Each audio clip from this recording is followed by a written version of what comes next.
Buenas tardes, bienvenidos a Automed. Hoy les venimos a presentar las deficiencias en el sector de salud.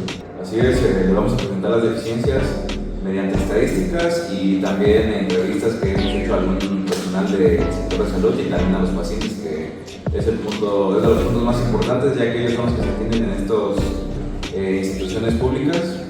Y pues bueno, como primera investigación que realizamos, encontramos que la periodista María Eva realizó varias entrevistas de hace 2 años para hacer la comparativa de atención del IMSS de hace 2 años a actualmente, y hace 2 años encontró que pues la mayoría de los pacientes denunciaban que el personal del IMSS no les daba el trato justo en cuanto a medicamentos, camas, etc. Mientras que también al entrevistar a un poco del personal realizó que pues el personal se quejaba de que las jornadas laborales eran muy largas y no les pagaban lo suficiente para el tipo de trabajo que estaban haciendo.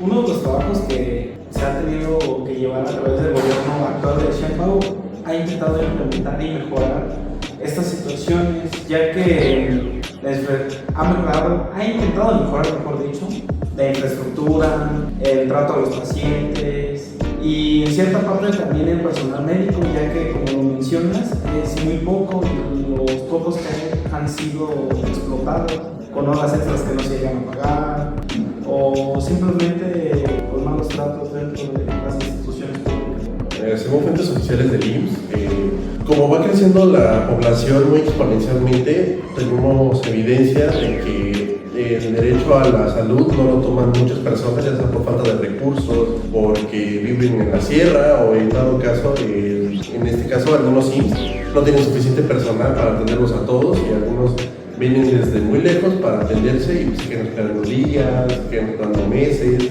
Y al final de cuentas eso es un gastar de la persona, un recurso que no tiene. Entonces también eso indica que nos faltaría un poquito de mayor personal, mejor estructura. También podemos hablar de mejora médica, que también puede agilizar las cosas al respecto de. Bueno, a lo que yo investigué, según datos exclusivos de MX, desde el 2019 hasta el primer semestre del año 2024, se informa que el IMSS ha desembolsado aproximadamente alrededor de 160.617.000 pesos. Esto para compensar a usuarios que sufrieron la negación de servicios, ya sean citas, suplementos médicos y hasta diagnósticos erróneos.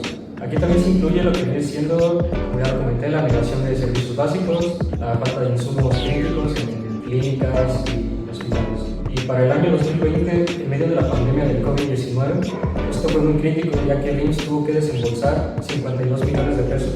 Esto por quejas en la atención de eficiencia de servicios. También algo muy importante que hay que recalcar y hay que prestar mucha atención es que, según información de la Encuesta Nacional de Impacto Gubernamental de 2023, menos de la mitad, o sea el 48.7% de las personas encuestadas, lo que quiere decir, en números, 8.193.491 personas indicaron estar satisfechos con el servicio de salud en el Instituto Mexicano del Seguro Social, o sea, el IMSS. Esto quiere decir que un poco más de la mitad, de la otra mitad que ha sido entrevistada, no está satisfecho con esos servicios. Y esto es algo pues bastante grave, la verdad. Dentro de lo que platican del crecimiento de la población y de la satisfacción dentro del IMSS es muy buena. A través de encuestas se ha notado que en 1905 fue donde la mayor cantidad de gente pudo tener una cama por persona dentro del IMSS, que fue el 0.8, y un poco más actual, que fue en el 2023, que fue la última encuesta, tan solo alcanzó el 0.5. ¿Eso qué significa? Que la mitad de las personas que se atienden ahí llegan a tener una cama. Bueno, yo creo que regresando un poco a lo que comentabas, compañero, de que antes de la pandemia tuvieron que desembolsar los 160 millones de pesos para compensar, según ellos. Creo que, bueno, en mi opinión, creo que eso no es una forma de compensar el mal servicio, ¿no? Porque pues luego sí que lo que buscan las personas pues, es que se les atienda de forma adecuada para que estén bien de salud, para que puedan hacer sus actividades normalmente. Y creo que, o sea, que hayan desembolsado tanto dinero nada más para compensar, me parece que no parece una buena intención por parte del IMSS, sino que más bien lo hacen para quedar bien con el público en general y que no les vean bien. ¿Qué opinas? Pues también podríamos ocupar eso de que también no solo pensar en hablar de un solo hospital, ya que a lo mejor nuestra audiencia puede pensar que tomar es solo en base en el IMSS, pues si no, pues si toma solo el IMSS, obviamente se puede remarcar que es un mal servicio. A lo mejor si lo comparas con otro hospital, puede que sí tenga un mejor servicio, puede que tenga incluso la misma calidad de servicio, ya que el servicio que te ofrece el IMSS, al final de cuentas, es gratuito, supuestamente, pero pues al final de cuentas pues, hay cosas que uno como persona le gustaría solventar, pero no puedes. Justo hablando de eso, ha incrementado la cantidad de personas que no van al IMSS, sino que procuran ir a espacios privados o instituciones privadas a hacer sus chequeos normales. Sí, o sea, incluso es muy evidente, ¿no? O sea, claro, si el IMSS y el ISSSTE tienen el primer y tercer lugar con 2.074 y 838 expedientes de quejas abiertas que se registraron durante el año pasado, pues esto habla mucho, ¿no? Digo, al final, más que nada, lo más triste es que pues no son números, pues son personas, ¿no? Cuentan con familia y yo creo que para mí es lo más importante en esto, que pues una pérdida de un ser querido, pues no, ninguna cantidad de dinero la compensa, y yo creo que para mí esto es lo más triste de todo esto. Y pues también lo curioso, tomando lo que dice mi compañero, de que cada vez las personas van menos al IMSS. Lo curioso es que como nosotros como ser humano utilizamos el pensamiento creativo para poder hacer remedios caseros de échale coca con limón, échale té con miel y canela. Entonces eso también afecta mucho a nuestra salud, porque a lo mejor sí te puedes aliviar un día, pero ya la siguiente semana estás todavía peor. Entonces vuelves a utilizar tus pensamientos creativos y pues al final de cuentas tampoco es el hecho. No somos médicos, no somos expertos para saber datos científicos que sí nos pueden ayudar efectivamente. Sí, y es que pues, sí, también es una parte que hay que tomar en cuenta a veces el pensar de las otras personas, que sí, piensan con remedios pueden solucionar algo muy difícil, ¿no? Y también hay que tener en cuenta tanto esa ignorancia del otro, o sea, hay que ver el otro lado, que por esta ignorancia yo creo que también hay muchas quejas y denuncias que no se han hecho por la falta de enseñanza de la cultura de la denuncia, ¿no? Yo creo que mucha gente se entiende, digo, a lo mejor no pudo recibir alguna educación, o también por parte del hospital, que hace falta exponer esta información, ¿no? Tal vez ni siquiera saben que pueden denunciar. Yo creo que también esto afecta mucho. Igual y estas estadísticas estarían mucho peores, o sea, más crecidas, si hubiera esa cultura de la denuncia. ¿La atención privada a comparación del IMSS es mucho mejor o tiene algunos puntos fuertes a favor? Creo que es como todo, en algunos casos te atienden mejor en el IMSS o acá también te pueden atender mejor en el INPE. Entonces eso es como muy variado, ¿no? Yo siempre he dicho que es cuestión se va a sonar raro, pero sí es como mucha cuestión de suerte, ¿no? El hecho de que, porque ha habido casos en los que a lo mejor en el Instituto Nacional de Pediatría no hayan encontrado algo, pero en el Seguro Social sí, o viceversa, que en el instituto no hayan encontrado algo y en el INPE lo hayan descubierto, algún tipo de patología. ¿Usted cómo calificará el servicio brindado por el hospital? Yo como servidora,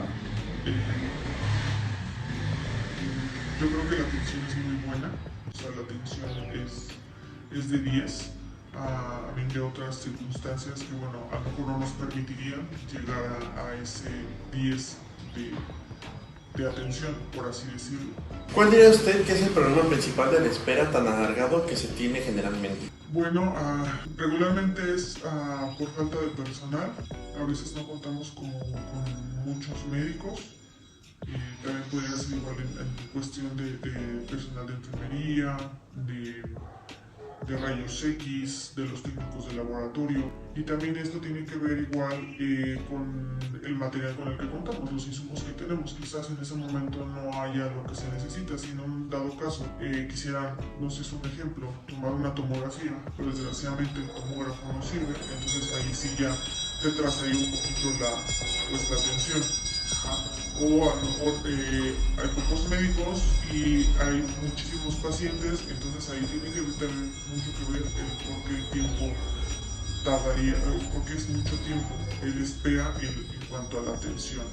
Entonces eso es como un poquito, decirlo así, porque puede ser tanto humano como puede ser en cuestión de los insumos. Entonces sí habría que decir que eso también tendría que ver mucho en este tiempo de espera para la atención. Entonces, son varios factores que conllevan a que una atención se tarde un poquito más de lo debido.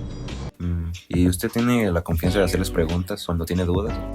Pues yo realmente con el oncólogo de mi hija sí tengo una muy buena comunicación y sí me ha hecho saber todo lo que preguntamos, pero a algunas médicas yo he visto que no tienen como esa amabilidad de volverles a explicar y pues sí falta un poquito de comprensión de parte de algunos médicos, porque pues es una situación difícil de asimilar. Y en cuanto al papeleo y procesos del hospital, ¿ha perdido alguna cita o medicamento por un error de papeleo de las personas del hospital? Sí ha llegado a suceder. ¿Qué le ha llegado a suceder?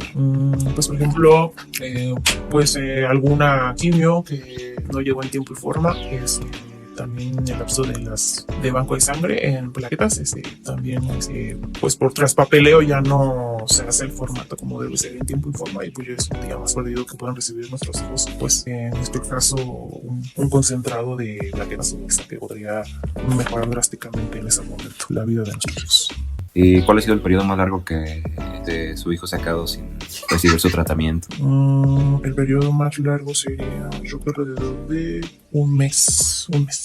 Y en cuanto a su estancia hospitalaria, ¿usted cómo evalúa las condiciones de las salas de quimioterapia y hospitalización? Pues en el hospital donde estamos aquí en Querétaro es un espacio muy pequeño y cuenta con 10 camas, pero ha rebasado su límite. Hasta incluso han tenido que improvisar y eso nos reduce todavía más el espacio. Entonces el espacio es bueno, las camas y todo ese tipo, pero el espacio que tenemos para nosotros como papás de acompañantes y pacientes es muy reducido. Entonces hace falta un espacio muchísimo más grande, más adaptable y sobre todo para que nuestros hijos pudieran tener un área donde ellos pudieran convivir un poquito y hacer un poquito más llevadero la estancia. Y usted como su cuidadora principal, ¿el hospital ofrece condiciones dignas para acompañar a su hijo durante los internamientos? Pues yo lo considero algo intermedio. ¿Por qué? Porque el mismo del espacio, el espacio es muy reducido y entonces nos prestan un asiento que se vuelve cama, pero a mí me ha tocado que por el espacio en donde estamos no puedo desplegar ese artefacto para poder descansar en la noche y pues he tenido que quedarme sentada toda la noche a dormir o sí, más que nada eso y por ejemplo como somos cuidadores 24/7 pues es muy difícil que nos presten el área para poder hacernos porque no tenemos un lugar cerca o no hay un albergue cerca de nuestro hospital donde podamos ir a hacernos, y también por la situación de nuestros hijos que nos lo complica porque a veces no te puedes separar de ellos porque ya están en un proceso con la quimio donde se sienten muy mal, tienes que estar asistiéndolos para cuando requieran de ir al baño, de que se sienten mal por las náuseas, por las reacciones de los medicamentos. Bien, y ahora vamos a ir con el cierre de este tema, más que nada hablando de las personas que entrevistamos para este podcast.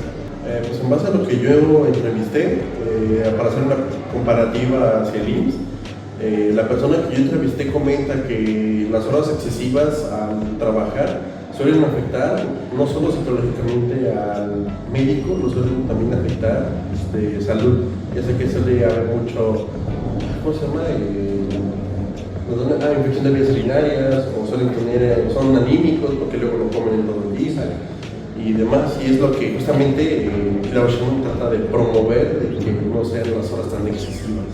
Yo con mi entrevista la verdad fue algo bastante fuerte, es algo que da sentimiento porque se hace a alguien que vive una experiencia muy difícil en carne propia, y algo que se recarga mucho es los tiempos, más que nada el tiempo para una cita, el tiempo de espera para estudios, estar en lista de espera para los estudios igual, el desabasto de medicamentos, que a veces hay que recurrir a fundaciones externas, que en este caso afortunadamente no tuvo que, pero me comenta que algunos otros padres sí tienen que recurrir a fundaciones externas, y esto es algo muy, muy duro, ¿no? Muy cruel. ver que no hay suficiente apoyo del gobierno y afortunadamente hay personas que pues, ayudan, son empáticos y esto marca mucho la diferencia también. Ese apoyo de esas personas le da un empujón, ¿no? Para seguir adelante, porque también me comenta que es muy difícil mantenerse en este estado, ¿no? Cuidar a su hijo en condiciones no tan buenas, también nos dicen que el baño, o sea, de los pequeños, sí es como no tan higiénico y es muy peligroso esto porque al ser niños oncológicos están propensos a sus defensas bajas, o sea, a contraer más infecciones y esto pues, es algo muy, muy peligroso. Yo por mi parte creo que no solamente lo que es el IMSS, pues no hay que quemarlo sí, en su completa totalidad, porque a fin de cuentas pues el personal médico también son personas, por eso que ellos también sufren, no solamente los pacientes. Yo creo que más bien aquí lo que haría falta, en mi opinión, es que pues el gobierno pues cheque todos estos como focos rojos y dé más apoyo para mejorar y que no pase precisamente este tipo de situaciones tanto los pacientes como el personal del IMSS, porque pues si no ni uno ni otro va a ganar y pues la cosa va a seguir igual. Por ejemplo, de lo que comenta mi compañero de que los enfermeros suelen pedir apoyo las familias empiezan a pedir apoyo a las fundaciones para medicamentos. Yo estoy a favor de ello, ya que puedes obtener ayuda de eso, porque también en otros hospitales suele haber que en vez de pedirle a una fundación, se lo piden a los propios padres cuando ellos no tienen, a veces nada más viven al día, nada más tienen para una torta o para su subsistencia de ese día, que les piden todos que pues requieren un medicamento de 800 pesos, que son los que cuestan los medicamentos a veces muy caros. Hay que concientizar, hay que ser conscientes de las malas prácticas que hay dentro del IMSS y sobre las situaciones que se viven ahí adentro, y no solamente dejarlas pasar, sino llevar pues que la gente sepa seguir adelante o no, simplemente saber, O sea, difundir nuestras quejas para que el gobierno sepa dónde atacar ciertos sectores y poder llevar a cabo un mejor servicio dentro del IMSS. eso sería todo.